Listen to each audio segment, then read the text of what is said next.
Et nous enchaînons à présent avec Enjeu Patrimoine. Nous allons tenter de comprendre ensemble comment naviguer dans ce contexte économique et financier d'ici la fin de l'année. Quels sont les grands choix de gestion que l'on peut faire sur les différentes classes d'actifs? Une question que nous allons poser à Benoît Lombard. Bonjour Benoît Lombard. Bonjour Nicolas. Bienvenue sur le plateau Smart Patrimoine. Vous êtes président du Multifamily Office Maison La Place. C'est vrai que cette rentrée peut être un petit peu complexe pour un certain nombre d'épargnants. Certains vous la voient d'un côté plutôt positif en se disant bon, la majorité des hausses de taux de la BCE ou de la Fed sont normalement passées, donc on peut envisager un avenir un peu plus stable. D'autres, au contraire, voient le marché immobilier, les questionnements sur le marché action, les questionnements parfois sur le private equity également, et se demandent si on n'est pas dans une phase de transition qui fait qu'on ne sait plus tellement comment naviguer dans tout ça. Comment est-ce que vous regardez ces 3 derniers mois d'ici la fin de l'année, Benoît Lombard, si tant est qu'il faut regarder que jusqu'à 3 mois? Il ne faut pas regarder que pour les 3 derniers mois et pas que pour les 3 prochains mois, puisqu'on s'inscrit naturellement dans un objectif de long terme. Donc, la première des choses, quand on parle d'allocation d'actifs, c'est aussi de se rappeler la durée pour laquelle on souhaite investir. Et puis le deuxième point, c'est l'appétence au risque. Et le stress qu'on est capable de pouvoir supporter en cas, bien sûr, de vicissitude. Et les marchés ont des cycles, on s'en est rendu compte récemment avec l'immobilier, on l'avait oublié. Parliez de la hausse des taux, 9e hausse des taux de la BCE, 4%. Je crois que sur la Fed, on est à 5,5%. Donc, c'est ça qui a profondément changé. On se souvient tous du fameux TINA. On est bien sûr, alternative. Maintenant, on est au TARA. Reasonable Alternative. Reasonable Alternative, je ne sais pas s'ils sont toutes raisonnables.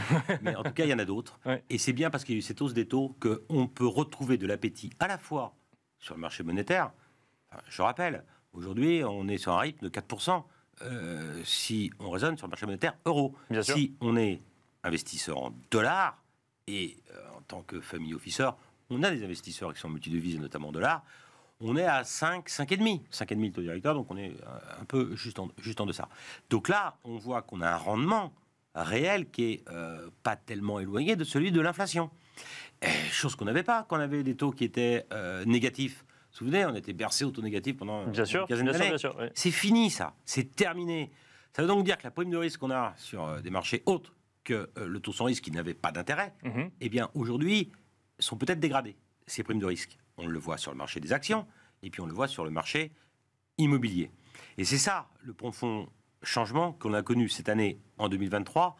Et si tant est que les banques centrales visent des taux pour juguler l'inflation, ils visent tous 2% à peu près. On n'y est pas à 2%. Bien sûr, oui. Mais qu'aujourd'hui, il y a des stratégies à prendre, des options à prendre, pour se positionner demain par rapport à ce qu'on attend tous, c'est-à-dire un arrêt de la hausse des taux, et peut-être aussi de juguler l'inflation. Mais alors, si vous dites, enfin, si je vous suis, il y a effectivement une prime de risque qui s'est réduite sur les marchés actions, par exemple, ou l'immobilier. Est-ce que pour autant, il faut sortir de ces classes d'actifs en se disant et voir les opportunités qu'il y a ailleurs? Mais reprenons un peu de recul, parce qu'on est tous collés sur les écrans à regarder les annonces des banques centrales, à regarder l'évolution des marchés financiers, mais il faut prendre du recul. Le recul, c'est quoi? C'est l'horizon de gestion. Est-ce qu'il faut sortir de l'immobilier? Bon, enfin, quand même, il y a un élément qu'on oublie tout le temps sur l'immobilier. Qu'est-ce qui est indexé à l'évolution de l'inflation indirecte? Les loyers. Les loyers. Et donc, à un moment donné, si on se retrouve avec une baisse de la valeur nominale de l'actif, baisse du marché immobilier, on a toujours un rendement qui va s'améliorer, puisque lui, il continue de croître dans la période d'inflation. Donc, est-ce qu'il faut arbitrer à cet instant donné là? La réponse, elle est bien sûr en distinguant l'immobilier d'habitation, l'immobilier de bureau, si on devait raisonner rien que pour la France, Paris, province, littoral aussi quand même. Bien sûr, oui. Et puis dans l'immobilier professionnel, distinguer les commerces des bureaux, et puis au sein des commerces, distinguer peut-être l'hôtellerie et le commerce de proximité de zones commerciales qui entraînent peut-être un peu moins de monde. Voilà, donc il faut vraiment regarder dans le détail. Mais l'immobilier protège de l'inflation parce que les loyers sont indexés. L'immobilier connaît une correction parce qu'on a une hausse des taux et on a de l'inflation. Donc, et que donc, si on leverage, ça coûte plus cher. Et donc, la rentabilité faciale est un peu inférieure. Mais est-ce que pour autant, on doit tout vendre? Si on a constitué un patrimoine immobilier depuis 10 ans et qu'on a acheté et qu'on a peut-être un upside de 25-30% de hausse, est-ce que c'est le moment où on doit vendre tandis qu'on a 5, 10, 15% et qu'on a la durée devant nous? Et puis, quel code part cet immobilier représente dans son actif? Je vais vous donner des chiffres qui sont assez intéressants, qui sont la moyenne, puisqu'on parle de family office, des family office. Bien sûr. Les family office, c'est à peu 31% d'actions 20% de private equity, 19% de private equity exactement. L'immobilier, c'est 13% seulement. Hein. D'accord. Après, on a toutes sortes de classes actifs, dont aujourd'hui du cash, parce que le cash rémunère. Et puis, si le cash rémunère et qu'on a une inversion de la courbe des taux, on le connaît. Aujourd'hui, on a des taux courts qui sont supérieurs aux taux longs, malgré la récente hausse des taux qu'on a eue la semaine dernière. Ça veut donc dire quoi? C'est-à-dire qu'à un moment donné, il va falloir cristalliser les taux pour conserver de la performance dans la durée, tandis qu'on va avoir théoriquement une politique monétaire qui devrait être un peu plus accommodante. Donc si on prend des choix de gestion au global, alors on va rentrer peut-être dans les classes d'actifs par la suite sur le temps qui nous reste, mais donc majorité d'une poche majoritairement action quand même aujourd'hui au sein d'un family office. Bien sûr, les verts de rendement, c'est pas complètement déconnecté aujourd'hui les bénéfices par action que l'on a de la rentabilité qu'on a en droit d'attendre. Il faut distinguer aussi, on voit que les marchés sont positifs, mais les marchés sont positifs depuis le début de l'année, l'ensemble, hein, bien sûr, essentiellement. Grâce aux 3 premiers mois de l'année, parce que depuis 6 mois, ça bouge pas tellement. À part, bien sûr, le Nasdaq. Le Nasdaq, on se rappelle quand même, hein, 40% de performance de Nasdaq. Oui, bien sûr. Donc, grâce à l'IA. Grâce à 10 valeurs ou 8 valeurs, mais oui. Bien sûr, parce que c'est pas les fameux GAFAM qui ont fait la performance du Nasdaq. Mais les actions, sur du long terme, demeurent toujours le meilleur moyen pour investir. Et puis, n'oublions pas aussi que ça draine l'épargne vers l'économie réelle, que ça permet de créer des emplois, que ça permet de créer de la valeur, et que c'est peut-être le rendement le plus, ou du moins l'endroit où l'on doit placer son argent le plus intelligent pour le bien-être de tous. Alors on parle souvent de traité de Paris, des 17 ODD et des objectifs bien sûr, pour l'avenir. Bien, l'investissement d'actions, ça permet aussi de créer des emplois, ça permet aussi. Donc, les actions, bien sûr, toujours. L'immobilier, peut-être regarder un peu, peut-être arbitrer, peut-être attendre si on doit acheter. Hein, c'est ça, donc on ne vend pas, mais par contre, on achète peut-être pas tout de suite. On n'est pas obligé d'acheter au moment donné où on se retrouve avec des taux qui sont hauts, tandis qu'ils risqueraient de baisser demain, et où il n'y a pas de rencontre de volonté acheteur-vendeur, et que donc, pour une fois, on a un marché immobilier qui est plutôt entre les mains des acheteurs que des vendeurs. Donc, on peut prendre un peu de temps, puisqu'on s'inscrit dans la durée. Je rappelle que la durée moyenne de détention d'un actif immobilier, on dit souvent c'est 8-9 ans, mais parce qu'il y a la dette. Hein. Bien sûr. On retraite ça de la dette, on est à une certaine année. Donc, si on doit investir sur 20 ans, eh bien, on peut se poser la question de 3 mois, 6 mois, 8 mois, on n'est pas pressé.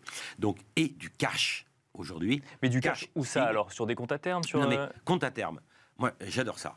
Quand on est en période de hausse des taux, pourquoi figer son taux alors que demain, le taux au jour le jour sera meilleur? C'est une vraie question. C'est une vraie... Oui, bien sûr. Le compte à terme et les certificats de dépôt à 3 mois, 6 mois, 8 mois, 9 mois, 1 an, ce que vous voulez comme durée, ont du sens à partir du moment où on va être en baisse des taux. Et c'est à ce moment-là aussi, on peut même encore faire mieux. Pourquoi pas se constituer un portefeuille d'obligations d'entreprise investment grade? Investment grade, on a des taux aujourd'hui, on trouve du 5, 5,5. Hein, bien sûr, un portefeuille diversifié, bien constitué, sur 5 ans. Alors qu'on sait que dans 1 an et demi, sur la zone euro, on ne va pas être à 4% de taux directeur.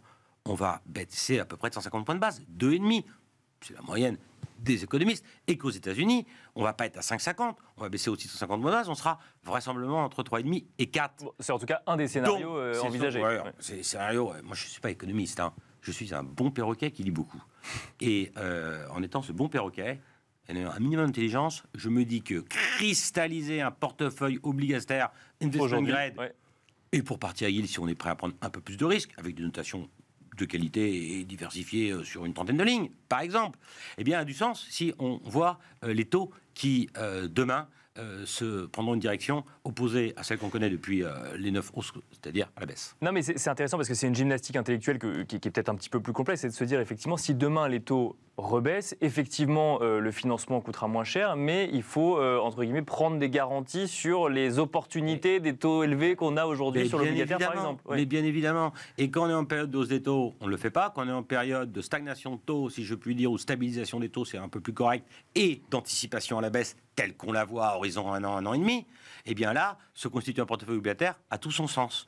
Se dire, me constituer un portefeuille obligataire avec une duration, je ne sais pas, de 3 ans, où je vais avoir 5,5 de rentabilité, tandis que j'ai du 4 sans risque au jour le jour, je ne sais pas. Oui, aujourd'hui, ça peut-être, on a le droit de se poser la question, mais demain, si on n'est plus à 4, là, du coup, on cristallise une performance pour des années durant.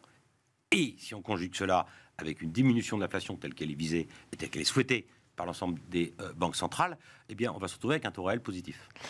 Donc, pas de compte à terme, pas de... Le cash, on le rémunère comment, alors, concrètement? Juste un point, on parle de taux. Oui, bien sûr. Dans la définition d'un rendement obligataire, court terme ou long terme, il y a 2 éléments. Donc, il y a le taux, Ouais, et puis il y a l'émetteur. bien Quand sûr. on a compte à terme, on a un seul émetteur. Si on achète le marché monétaire, on a la pluralité de l'ensemble des banques et des principales banques, notamment à qui l'on prête de l'argent. Et donc là, j'ai un risque de défaut qui est naturellement inférieur. Il ne faut pas l'oublier, ça non plus. Le retourne, un mot sur le private equity. Alors, le private equity, c'est vrai qu'on en entend souvent parler, enfin, donc le capital investissement en France, on en entend souvent parler, qui propose des rendements particulièrement élevés, mais aussi avec un risque, bien sûr, pour les épargnants, et surtout, j'allais dire un flou, alors peut-être pas, mais en tout cas, une nécessité de pédagogie ou parfois une incompréhension des épargnants vis-à-vis de ce type d'investissement. Est-ce que... C'est plus compliqué, le private equity, que d'acheter des actions cotées, qui sont cotées, sur lesquelles on a un maximum d'informations. C'est quoi le private equity? Le private equity, c'est qu'on va confier son argent à une société de gestion qui ne fait que de gérer du non coté. Bien sûr. Des actions non cotées. Et puis, on leur donne carte blanche pour investir dans l'univers qui est le leur, et en fonction de leurs compétences, que ce soit la taille des entreprises, les secteurs d'activité, la répartition géographique, etc. Les devises aussi, parce qu'on n'est pas obligé d'investir uniquement dans la zone euro. Et donc, on a des rentabilités passées qui étaient excellentes. Moi, je penserais que demain, naturellement, on aura des rentabilités qu'on doit proposer, nous, comme étant légèrement inférieures, parce que il est plus facile de vendre du 15% que du 10 ou du 12. Mais même si on a 10 ou 12% de performance attendue, en confiant son argent à différents acteurs diversifiés, Bien là sûr, encore, différents. Et là, la loi Pacte de 2019 donne la faculté aux épargnants de pouvoir aller investir dans du private equity au sein des véhicules d'investissement assurantiel, ce qui n'était pas c'était faisable auparavant, mais sur des contraintes techniques trop importantes. Aujourd'hui, c'est beaucoup plus simple. On peut aller chercher des sociétés de gestion de premier rang, le groupe Cristal, dont Maison Laplace fait partie, et je vais rester dans les A. On a pu proposer des fonds de Apax, Ardian, Astorg, là, des belles maisons de gestion qui ont un track record de qualitatif, qui ont un spectre d'activités différent, avec des couvertures géographiques différentes, avec des devises qui sont également différentes, et puis qu'on ventile l'ensemble de ces actifs sur différentes catégories d'émetteurs, et là encore, diversification est le maître mot des millésimes et des émetteurs, des sociétés de gestion, ça peut donner de la rentabilité. Est-ce qu'il n'y a pas un risque quand on est épargnant et qu'on n'a pas la connaissance suffisante pour aller sur ce type d'investissement, d'y aller comme quand on est allé à une époque sur les SCPI, c'est-à-dire se dire on est allé en private equity mais sans trop savoir dans quoi on a investi au final? Mais mes chers amis, à quoi servons-nous? On est là pour ça, nous, les professionnels. Nous les connaissons, nous les référençons, nous les analysons, nous les passons aux grilles de contrôle que nous avons mis en place, nous les auditons, nous les suivons, nous regardons non seulement notre track record, mais également tous les moyens qui sont mis à disposition de professionnels comme nous pour être le filtre entre eux et l'épargnant final. Et c'est nous, professionnels du patrimoine, qui devons réaliser ces due deals, si je puis dire, au bénéfice de nos clients, tout en conservant le maître mot, là encore, diversification. Et on finira là-dessus. C'est une conclusion parfaite. Merci beaucoup, Benoît Lombard. Je rappelle que vous êtes président de Maison Laplace, de nous avoir accompagnés sur le plateau de Smart Patrimoine. Merci beaucoup. Et on se retrouve tout de suite dans l'œil du CGP.